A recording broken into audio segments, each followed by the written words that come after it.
Hey everybody, I'm Henry Gordon-Smith from Agritecture, and we're here in the Netherlands today as I explore how greenhouses all around the world are using new technologies to drive forward sustainability and yield. And today I'm here at De Kruidenaer, and I'm joined by Richard Smits, who is the head crop grower here. How are you doing, Richard? I'm fine, thank you. And you? I'm good. It's so good to be here in this massive facility. Can you give us an idea of what De Kruidenaer does and the scale of this facility? Yeah, we grow inside, we have a greenhouse, and we grow crops outside, herbs. It's about 30 hectare herbs outside and 3.5 hectare inside, and then mainly basil. And we grow it on water. Next to the herbs we also have 5 hectare capsicums, paprika. Yeah, I definitely see the basil. We're literally in a sea of basil here. When you say it's growing on water, it's a shallow raft system, right? So it's floating systems, but the water is obviously hugely important because that is how you deliver the nutrients and the oxygen and what the plants need to grow.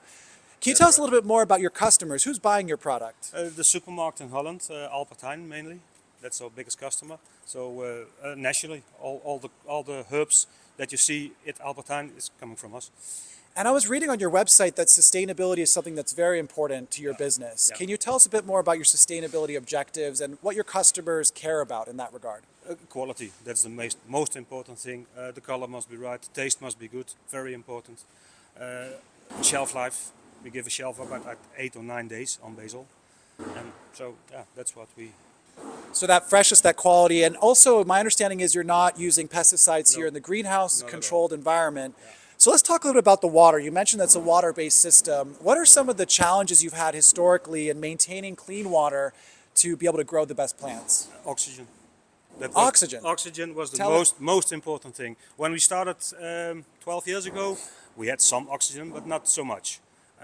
Movement of the water is important, but those two combined. If you don't have oxygen, stop. And so for the basic person, explain to us why oxygen is so important for growing high quality basil. Yeah, everybody needs oxygen, so also basil. And if you grow on water, the water becomes dead if you don't supply oxygen. In the ground it's different because you have oxygen in the ground. In the water you don't have, so you have to add it. Yeah. If you don't have oxygen in the water as well, you could have algae blooms, and that's going to reduce the amount of oxygen the plants get and the nutrients they get, right? So this is very important. So I want to go back a little bit. What were some of the ways that you were managing or trying to create oxygen originally in this farm? In the first time we used very simple pumps, and you know the stones, what is an aquarium? Air stones. Air stones, that's our first. We did it with air stones. What we noticed was around the air stone it was growing perfect. 2 meters ahead it didn't grow. So that's why we can think we need more oxygen, but also movement in the water.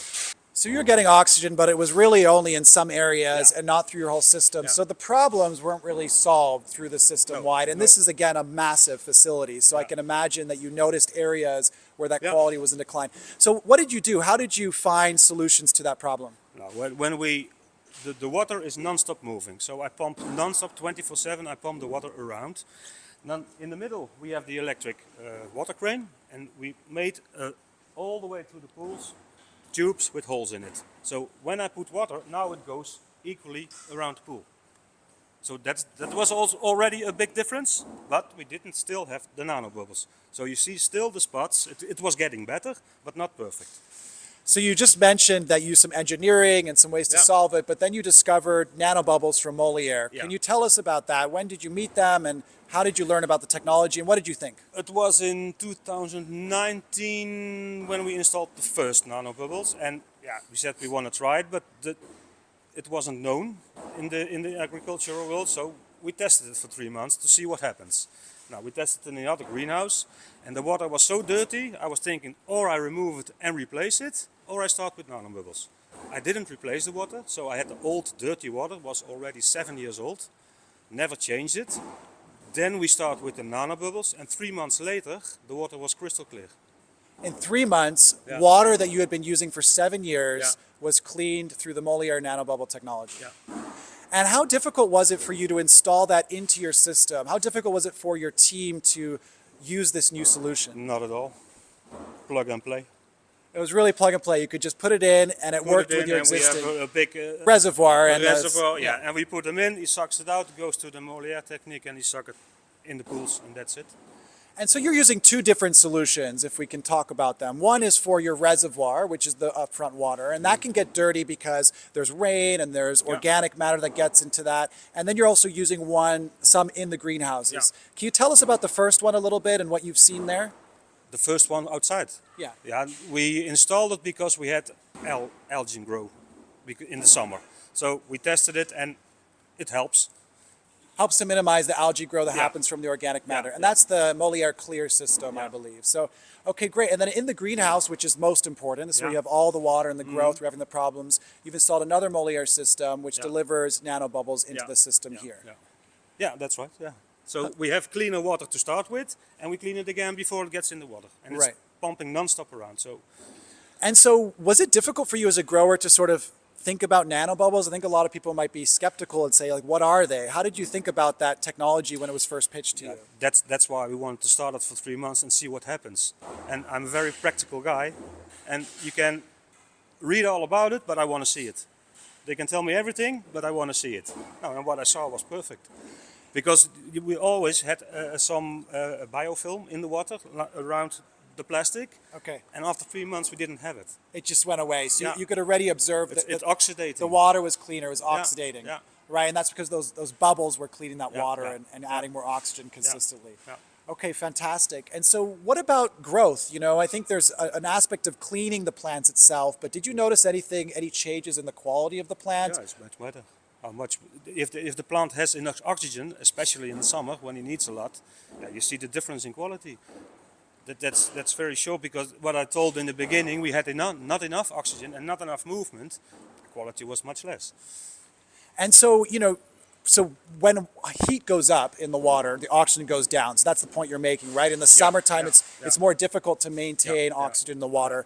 So did you notice any yield differences, or is it more that it's more resilient to the summer, or both? No, the yield was much less in the summer, in the beginning. Yes. When we started nanobubbles, it was much better. Got it. So, you know, yield goes down typically because that oxygen drops in the summer, but now you're able to maintain a consistent yield, which means overall your yield is higher. Quality is much better, so we can harvest everything instead of 30% or 70% in the summer. So you had a lot less waste as well because, you know, you have certain metrics that your customers want in the product, and that was reduced because there's more consistency. I have a question. You know, you said before that you had oxygen in different parts of the system. Were there also spots that were weaker before, and now it's more consistent because you have oxygen sort of dispersed? Yeah, exactly that. Because what I told you in the beginning, we had always the zones, and that's it. And now the rotation is much better in the water. Yeah. And I added non-stop, the nanobubbles. So it's consistently going 24/7. Yeah. And so we're here in your newest greenhouse, and so I think it's really important when you make this kind of investment that every single square meter is valuable, because you've got a controlled system, you've got lights, all this investment, all this staff. So it makes a lot of sense why you would want that. Can you tell us a bit about the return on investment? Have you thought about the return on investment of time or money based on the fact that you've used Moleaer's system? Yeah, I don't know about the cost, because that's not my kind of crop grower, I'm the crop manager. So, but what I see is that the quality is much better. So you always get it back, the investment. Yeah, that's the most important investment for a grower, really.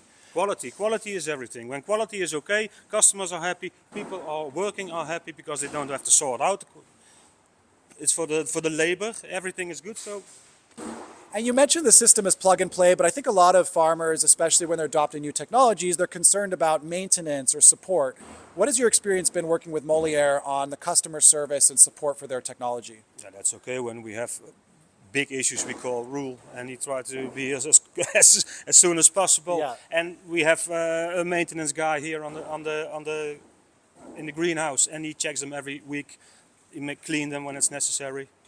So it's not a lot of maintenance.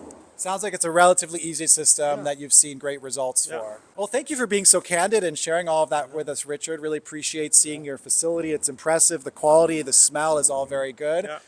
So here you go. You heard it here in the Netherlands, speaking about Moleaer's technology at one of the best herb growers here with Richard. Thank you so much for watching.